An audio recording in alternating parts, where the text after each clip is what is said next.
Is divine timing a thing when it comes to consciously manifesting something, or can you have it right this second? If you want to know the answer to that, keep watching. Hey legends, this is I Manifestation. I'm your conscious manifestation coach, Cerise, and I help you get out of your own way so you can manifest your version of an awesome fucking life. So I wanted to talk today about divine timing. I think I may have done a video on it probably over a year ago now. There's a lot of things that I don't think that I really explained within that video, so I'm going to go into that today. You would also know if you're a regular visitor to this channel, and by visitor I mean if you've watched more than 2 of my videos, why haven't you subscribed? What are you doing with your life? Then you would have seen my recent video about, do you want instant manifestations or do you want sustainable manifestations? Now, that's not to say that you can't have things instantly. Divine timing, in terms of you have to wait for the perfect timing in order to get the thing you want, is bullshit. Yes, it is bullshit. You can totally have whatever it is that you want right now because a future version of yourself already has it. And when you want something, that's just you connecting to the future version of yourself that already has it. So I just get a little bit frustrated with a lot of law of assumption teachers that only talk about that part. Like, can you get it instantly? Yes, you can. Yes, you can. And I talk about this all the time. I mentioned it in a lot of my videos. You can have whatever you want right in this instance. A future version of yourself already has that. And it's not even really that a future version of yourself has it. Like, yes, a future version of yourself does, but there's also a version of you that's at this point in time, like you on a different branch in an alternate universe or alternate reality that has it right now. So you can totally move into the reality where you're that version, right? But here's the thing, you will still have your past that you've experienced programmed up here when you move into that reality. And this is the issue for some people. They put so much energy into simply willing the thing that they want into existence because they've come across this thing called, well, this manual for manifestation called the law of assumption that tells you that you can have whatever you want right now and all you have to do is think it, right? But if you're constantly affirming 10,000 fucking affirmations a day or whatever to have that thing right now and will it into existence right now, sure, those thoughts might outweigh the disbelief that you have enough for it to come through right now or for you to move into the reality where you already have it right now. But you've still got all the programming, not just up here, but in here, because your body stores memories as feelings that you had from the previous experiences that you had, whether like it's childhood, heartbreaks, hardships, traumas, that meant that you couldn't have that thing in the first place or up until now, or you've been able to have it on and off in the past, but never been able to hold on and sustain it. And if you don't reprogram all of that, then even if you can will it into existence right now, then it's not going to be sustainable. It's not going to stick around. And the more and more that it comes in and out of your life, the more the programming in your mind and your nervous system is going to get completely fucked up and out of whack. And then it's going to get harder and harder every time to manifest that thing back in. And your self-concept, your mental health are going to suffer for that. And then if your nervous system's out of whack enough, you're probably physically going to suffer for it in some way.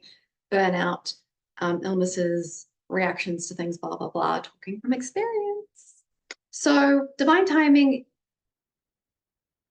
I shouldn't have said it was bullshit because it's not bullshit in the sense that divine timing is when everything comes together at a time where it can be sustainable for as long as you want it, right? So you can get to the place of divine timing. I just don't like the word divine timing because it kind of gives me like, I kind of have an association with someone actually asked me, here's a tangent. Someone commented on one of my videos recently, just to ask a question, because I do often say that I used to consider myself spiritual. I don't really anymore because there's a lot of science that backs up a lot of ideas of conscious manifestation. And I just think that we don't have, we haven't figured it all out, but, there is, and that's where the element of faith and trust comes in and trusting in the unseen. And this person asked, why can't I be both? Why can't I consider myself scientific and spiritual? And I said that in a sense, I suppose, firstly, I don't shun the spirituality stuff as much as I did when I first kind of came to understand conscious manifestation from a modern interpretation of the law of assumption, which, neuroscience, psychology, biology, quantum physics all have explanations, maybe not directly linked to conscious manifestation, but explanations of how things work that back up the ideas of conscious manifestation. But I said that in a way, I suppose I am kind of a bit of both, because I do still think that there's a lot of things that science don't have explanations for, but that I still believe happen, right? There's parts of conscious manifestation that I think we just don't understand, but I still believe in conscious manifestation. I just tend to see it more from a scientific perspective. And the reason why I kind of shunned the spirituality side of things as well was also because there's so many things within that are not healthy to believe, in my opinion, like twin flames. So I can do a video on twin flames. I don't know if I already have or not. If you're interested, let me know in the comments below. I think I usually say description, comments, you know what I mean. So yeah, I think that that's a very toxic kind of idea. And I think, again, I won't go into that now because that's not what this video is about. There's also a lot of things that, under the spirituality umbrella, like metaphysical tools that you can use to check in on the current energy or certain trajectories of energies. But those things can often become a crutch for people. They can become an addiction for people. And, you know, you may have had a bad day and that's what makes you want to go and get a psychic reading. But then that reading just confirms where your thoughts were at that time. And then you think, a lot of people take it as fact, or even if they don't necessarily take it as fact and they're like, no, I know law of assumption, I'm going to ignore what they say. They've heard it, it's already kicked up their anxiety, and that's gotten them on that negative feedback loop of then affirming from a place of fear. I kind of had a crutch in the sense that, like, I then learned how to read tarot cards, and then I was reading them all the time. And this channel actually started as a tarot card channel, but then I just didn't feel right about continuing it because I knew so many people became addicted to looking, and even before I understood conscious manifestation, just like how unhealthy that could be for their mental health. So that's all of that sort of thing is a big reason why I don't really like to associate myself so much with things that come under the spirituality umbrella anymore. And also in my own experience, becoming addicted to like learning how to read tarot cards and reading the energy, not only, even though this was mostly before I stumbled across the modern interpretation of the law of assumption, I can see how there's so many things in my life over the years that I was doing that I pushed away by constantly checking where the energy was at. And, you know, I've gotten over the anger with myself for doing that because I didn't know better at the time. I didn't understand how all of this shit works. So I've forgiven that and had to move past the anger, and I have. But I also think, like, damn, I could have had so many things so much sooner if I wasn't constantly checking, if I knew the things that I knew now that I teach you guys, which includes my cheat codes. Anyway, so divine timing is bullshit in the sense that you have to wait to get the thing you want. However, I don't think it's bullshit in terms of, like, if you want the thing to be the fully baked version instead of a half-baked version, and you want to be the version of you that can sustain it, the version of you that doesn't get anxious over things that may not even be a big deal, but you're just seeing them through the lens of your past experiences, traumas, hardships, heartbreaks, right? When you do the work to calm your nervous system, and, you know, calming your nervous system is the first step, and it's a good place to be when your conscious manifestation comes in, but then you also want to include work to create resilience within your nervous system, so that you are training your body and your mind to know that the little things that used to set off your high alert system that told your subconscious and your body that you were in a very unsafe situation when you actually really weren't. It was just something happening that reminded your body of a feeling you had when you felt very unhappy, anxious, uncomfortable, and potentially unsafe in the past, right? So you want to create that resilience so that those little things that used to set you off in the past no longer do, but then you also have more capacity for bigger, better, more things to come in. Because what you want now probably actually isn't even, for a lot of you, not all of you, but what you want now, you are going to look back at, if you continue on this conscious manifestation journey in like 5 years and be like, I can't believe I wanted that and thought that that was such a big deal. Like, I can actually have so much more. Like, I realize my worth now.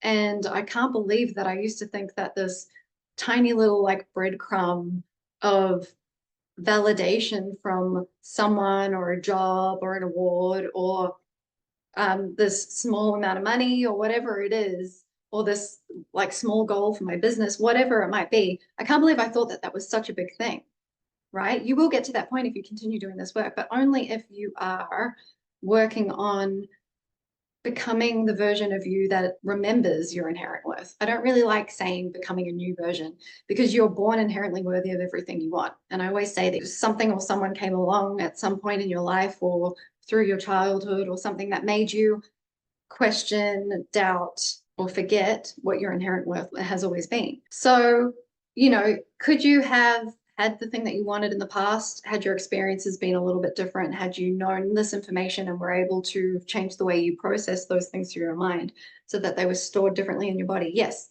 So in that sense, divine timing is bullshit. But in the sense of given where you are right now, is your nervous system out of whack? Is the story about yourself not the best? Do you not treat yourself the way you want other people to treat you and expect them to treat you better than you treat yourself? Do you have other things going on in your life other than your manifestation that you actually enjoy that are unrelated to that? For a lot of you, at least one of those things is not going to be the case. And I would say for most of you, more than one of those things. For some of you, you're not doing any of those things, right? And that means that you're still the version of you that doesn't have the thing. You're still the version of you that wouldn't be able to hold on to it if it came in.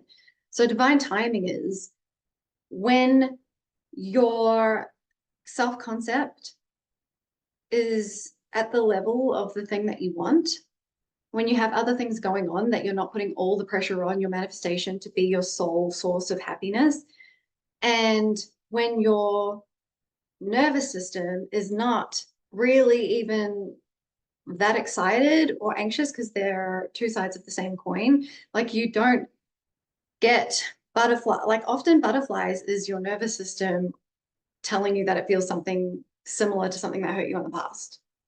And I know that that might be shocking for some of you to hear. When all of those things kind of come into play, and they don't have to be perfect for the thing that you want to come in. They really just have to have improved and for you to consciously keep working on them for your manifestation to stick around, right? But when all of those things are in a really good place, again, not perfect, because then you're putting pressure on things again, and that's when you self-sabotage and get more anxious and really just create more of an out-of-whack nervous system and a negative feedback loop of anxiety and opposing thoughts. We want to avoid the burnout that comes with the anxiety and constantly obsessively thinking about the thing you want. And when you're doing the feel good things cheat code, you're automatically not going to be thinking about those things as much. When you're calming your nervous system, you're automatically not going to be stuck in that negative feedback loop. And when you're treating yourself how you want others to treat you, you're not going to care as much about the old story showing up in the physical world right at this moment because you're already giving yourself the validation you want. So yeah, divine timing is when like all of those are at least in a good enough place and your awareness of how important they are so that you keep working on them are in play when your manifestation comes in, because it can come in before that point. But if you want it to be a divine experience in terms of like enjoyable, not constantly hot and cold in and out, not sustainable, then those are the things that you really need to be working on. So again, the cheat codes are self-concept work, including how you treat yourself, treating yourself how you want other people to treat you, not just a bunch of I am affirmations. Nervous system regulation, and feel good things, doing things that you enjoy that are unrelated to your manifestation. It doesn't have to be going out, doesn't have to be spending money. It could be as simple as putting something on that is a comfort watch that makes you laugh and doesn't remind you of anything shitty, particularly to do with your manifestation, which is why I say doing feel good things that are unrelated to your manifestation. When it comes to things that you don't have that much of an emotional attachment to, then those things aren't going to matter as much. But for most of you, you do have a huge emotional attachment to the thing that you're consciously manifesting. And that is when those things are important. The reason you have a huge emotional attachment to them is because you probably do have an out of whack nervous system. And a lot of you are going to be watching this going, no, I don't. I feel fine. I walk around smiling and walk into work and go, good morning, everyone. Blah, blah. That's toxic positivity for most people, unless you actually have a calm nervous system. Just because you can like fake it externally, that's actually just a recipe for burnout if you're not doing nervous system regulation. Most people in this world should be doing nervous system regulation, because just living in the modern world with technology and civilization where it's at, we are taking in so much more and have so much more access to things and information than we should in terms of where our brain and our bodies are evolutionarily. I'm pretty sure that's a word. We haven't evolved enough as the physical beings that are living this experience to be dealing with the amount of stimuli that is constantly happening in our environments. And so nervous system regulation is just a super important thing, I think, as a human being in general. The Solid Self Concept course is on its way. If you're interested in getting a 50% off code when it's released, you can sign up to the no obligation to buy Solid Self Concept waitlist in the description below. If you found any of this helpful, like I said earlier in the video, if you've seen more than one of my videos, why have you not already subscribed? If you haven't already, do me a solid, that'd be much appreciated. It just helps push my videos out more to people so that I can grow my channel and continue to help as many people as possible on a free platform. Other ways that you can help my channel grow, obviously liking, sharing, commenting, as well as subscribing. That would be awesome. Thank you in advance. Much appreciated. As always, thank you for being here. You're a fucking legend. Don't you ever forget it. Until next time, have a good one.